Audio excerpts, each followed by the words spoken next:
నా పేరే ఎల్లమ్మ నేను జోగురాలమ్మో అయ్యో జోడు గంపల్లా నన్ను జోలా జోలంటి ఆరు గంపల్లా నేను ఆడిన దాన్నమ్మో. నమస్తే, welcome to today 18 news. Telangana రాష్ట్రం మొత్తం బోనాలు బోనాలు బోనాల ఉత్సవాలు బోనాల జాతరలు. కానీ ఇందులో ప్రత్యేకత ఏంటంటే తెలంగాణ రాష్ట్రంలో ఎక్కడ చూసినా బోనాలు జరుగుతుంటాయి. అందులో ప్రత్యేకంగా జోగినీలు పాల్గొనడం, వాళ్ళు ప్రత్యేకంగా అమ్మవారి కళ్యాణం చేసుకొని బోనం చేయడం మన తెలంగాణ రాష్ట్రంలో ప్రత్యేకం. కాబట్టి ఈరోజు మనతో నీలిమ గారు ఉన్నారు, జోగిని నీలిమ. వాళ్ళ గురించి మాట్లాడి తెలుసుకుందాం. వాళ్ళ లైఫ్ స్టైల్ ఏంటి, అసలు అమ్మవారిని కళ్యాణం ఎందుకు చేసుకున్నారు, ఏ విధంగా ఈ లైఫ్ స్టైల్ మూవ్ చేస్తున్నారు అనేది అడిగి తెలుసుకుందాం. బాగున్నారా? సో ఇప్పుడు తెలంగాణ రాష్ట్రంలో చూస్తున్నాం మనం బోనాల ఉత్సవాలు జాతరలు. ముందుగా మీకు ఆషాఢ మాస బోనాల శుభాకాంక్షలు. సో మిమ్మల్ని ఈ విధంగా చూడడం మాకు ఎంతో సంతోషంగా ఉంది, హ్యాపీగా ఫీల్ అవుతున్నాం మీరు ఇక్కడికి రావడం. తెలంగాణ రాష్ట్రంలో అంటే మన దేశంలో కొన్ని జిల్లాలలో మాత్రం ఈ తెలంగాణ రాష్ట్రంలోనే బోనాలు ప్రత్యేకంగా జరుగుతాయి అన్నమాట. అన్ని పండుగలు ప్రతి ఒక్కరు చేసుకుంటూనే ఉంటారు, కానీ తెలంగాణ రాష్ట్రంలో వచ్చేసరికి బోనాలు అనగానే జోగినీసే ఎక్కువ గుర్తుకొస్తుంటారు. సో ఈ బోనాల పండుగను దాన్ని ఉద్దేశించి మీరు ప్రజలకు ఏం చెప్పాలనుకుంటున్నారు? ప్రజలకి మరియు బోనాల శుభాకాంక్షలు అందరికీ. ఈ ప్రజలకి ఏం చెప్తున్నామంటే ఏం లేదు, ప్రతి మన ఏంటంటే సంవత్సరానికి ఒకసారి ఆషాఢ మాసం వస్తుంది. ఆషాఢ మాసంలో మనము ఆడవిళ్ళకి భోజనం పెడుతున్నాం అంతే. ఏం చేస్తున్నామంటే ఒకప్పుడు రోజులు మంచిగా లేకుండే, గత రోజులని రోగాలని నొప్పులన్నీ వచ్చింది. వస్తే ఏమైంది అంటే అప్పట్లో పెద్దలు ఏం చేసారు, అమ్మవారికి మట్టి కుండలో బోనం చేసారు. బోనము మట్టి కుండలు అంటే ఇంత పచ్చన్నము, ఇంత పెరుగు, పచ్చి పులుసు, పచ్చగూడ అన్ని పెట్టి అమ్మవారికి బోనం ఎక్కిస్తుండే. అప్పట్లో అన్ని ఎక్కించి చేస్తే అందరినీ అమ్మవారు మంచిగా చూస్తుండే, చల్లగా ఉంటుండే. అందరం పాడి పంట కూడా చల్లగా బతుకుతుండే, మంచిగా ఉంటుండే. ఆ పద్ధతి ఇంకా నడుస్తూనే ఉంది. అలాంటి పద్ధతి ఇప్పటివరకు నడుస్తూనే ఉంది. అది మన తెలంగాణ రాష్ట్రంలోనే ప్రత్యేకంగా నడుస్తుంటదన్నమాట.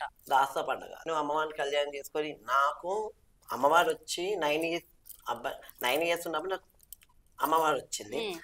నేను అమ్మవారి కళ్యాణం చేసుకొని 7 సంవత్సరాలు అవుతుంది. 7 సంవత్సరాలు అవుతుంది. 7 సంవత్సరాల కంటే మరి ముందు మీరేం చేసేవారు? 7 సంవత్సరాల కన్నా ముందు ఇది వంశపారంగా వచ్చింది నాకు దేవుడు.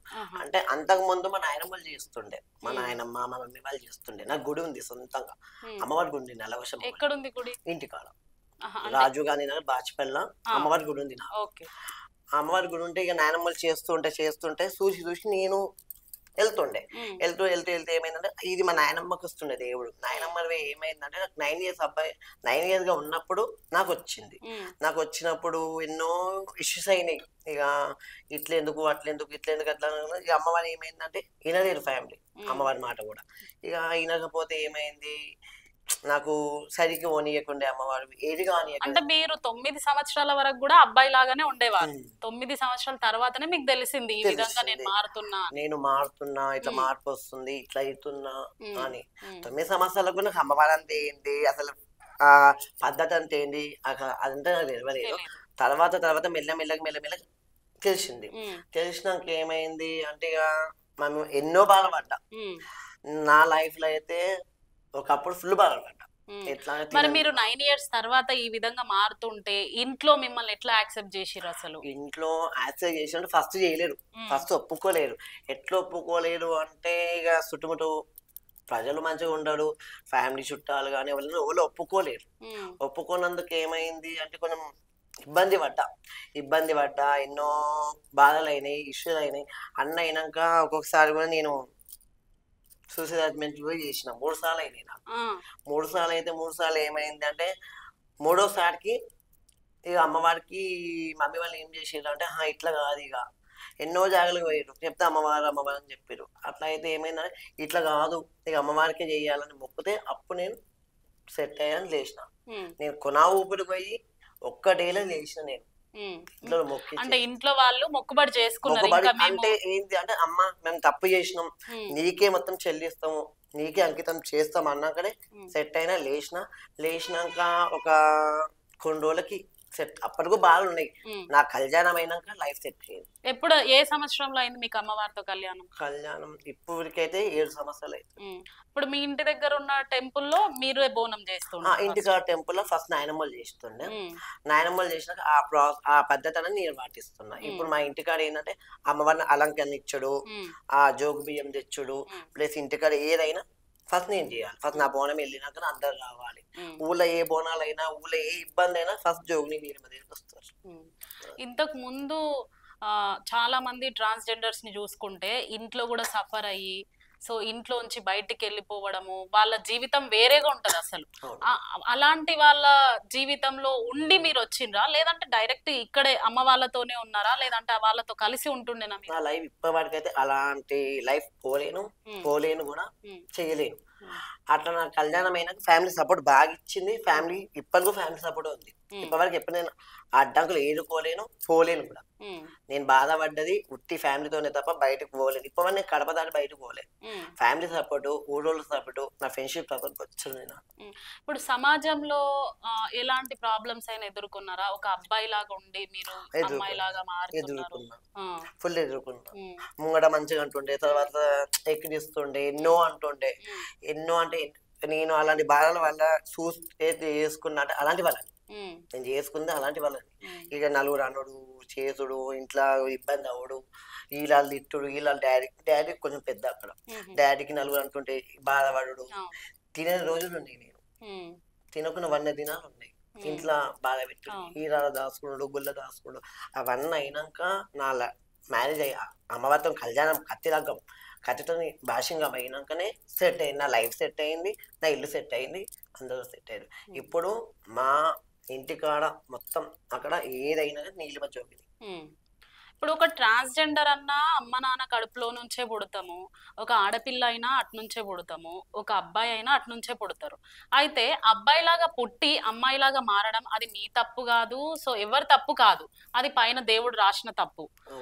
కాబట్టి ఆ విధంగా మారినప్పుడు కొంతమంది పేరెంట్స్ కూడా అంగీకరిస్తలేరు అసలు ట్రాన్స్జెండర్స్.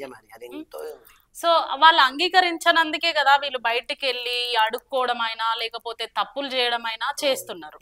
సో ఆ విధంగా ఒకవేళ పేరెంట్స్ ఇప్పుడు మిమ్మల్ని ఆదర్శంగా తీసుకొని పేరెంట్స్ అంగీకరించి ఉంటే మిగతా ట్రాన్స్జెండర్స్ ఉన్నారు కదా, వాళ్ళు ట్రైన్లలో చూస్తుంటాం, మనం బస్ స్టాప్లలో అక్కడిక్కడ చూస్తుంటాము. సో వాళ్ళకి అలాంటి పరిస్థితి రాకుండా ఉంటది కదా, అలాంటి పేరెంట్స్ కి మీరు ఏం చెప్పగలుగుతారు? అలాంటి ఒకటే చెప్తున్నా, అది మేము చేసుకుంది కాదు, అది మా చేతిలో మేమైతే చేసుకోం కదా, దేవుడు చేసింది. అందరు అర్థం చేసుకోవాలి, అందరు ఫ్యామిలీ అర్థం చేసుకోవాలి, అందరు మంచిగా ఉండాలి. అందరు అర్థం చేసుకుని నాలుగు లైఫ్ అందరు సెట్ అవుతుంది. అసలు అవమానంగా ఫీల్ అవ్వడం ఎందుకు? ఇప్పుడు ఒక అమ్మాయినేమో మాకు అమ్మాయి పుట్టింది, అమ్మాయి ఉంది అని చెప్పుకుంటారు, ఒక అబ్బాయిని మాకు అబ్బాయి ఉన్నారు అని చెప్పుకుంటారు. కానీ ఒక ట్రాన్స్జెండర్ ని మాత్రం మాకు ఒక ట్రాన్స్జెండర్ ఉన్నారు, ఈ స్థానంలో ఉన్నారు, ఒకవేళ అమ్మా నాన్న సపోర్ట్ చేసిండ్రు అనుకోండి, వాళ్ళు కూడా మంచిగా చదువుకోగలుగుతారు, వాళ్ళు కూడా మంచి స్థాయిలో ఉండగలుగుతారు కదా. ఒక మొక్క నిలబడాలంటే కట్ట సపోర్ట్ కావాలి, ఫ్యామిలీ సపోర్ట్ లేదు, నాది ఇట్లా నిలబడతారు. ఇప్పుడు వాళ్ళని నిలబడిన ఫ్యామిలీ సపోర్ట్ కావాలి. మరి అలాంటి పేరెంట్స్ ఎందుకు ఆ విధంగా అవమానంగా ఫీల్ ఎందుకు అవ్వాలి? ట్రాన్స్జెండర్ అన్న కూడా మనిషే కదా, దేవుడు పుట్టించిండే కదా. అట్లా అంటే ఒక మాట చెప్తామా, ఏం లేదంట, ఒక్కొక్కల బిహేవియర్ ఒక్కొక్కరు పద్ధతి అంతే, ఒక్కొక్కరు అంతే ఉంటారు, ఏం చేస్తాం. కానీ అలా ఫ్యామిలీ అంటుంది అంటే చుట్టుపక్కల సమాజాన్ని బట్టి అంటారు, సమాజం ఒప్పుకోడు కాబట్టి ఫ్యామిలీ ఒప్పుకుంటలేదు.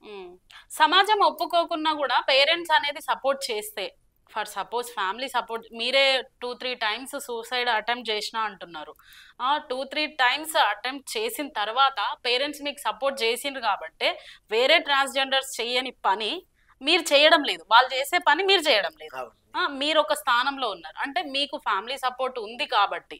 ఒకవేళ ఫ్యామిలీ సపోర్ట్ లేనప్పుడు మీరు ఎంత సఫర్ అయినరో కూడా మీరు చెప్తున్నారు. అదేవిధంగా ట్రాన్స్జెండర్స్ కి మీరు ఏం చెప్పాలనుకుంటారు? ట్రాన్స్జెండర్ పేరెంట్స్ కూడా ఉంటారు, కొంతమంది అసలు బయటికి రావాలంటేనే షేమ్ గా ఫీల్ అవుతుంటారు, ట్రాన్స్జెండర్స్ పేరెంట్స్ ఉంటారు కదా, వాళ్ళు మా కూతురే కాదు, మా కొడుకే కాదు, ఈ విధంగా చెప్పుకుంటూ ఉంటారు అన్నమాట. అలానే నేను ఒకటే చెప్తున్నా, ఉమ్, అది ఎవరు చేసుకున్న తప్పు కాదు. నేను అందరికి ఒకటే చెప్తా, అది మా తప్పు కాదు. దేవుడిచ్చిన వరం అది, మాకు దేవుడిచ్చింది అది. కాబట్టి అందరూ ఒప్పుకోవాలి, అందరూ చేసుకోవాలి, అందరూ అర్థం చేసుకోవాలి, అందరూ మంచిగా ఉండాలని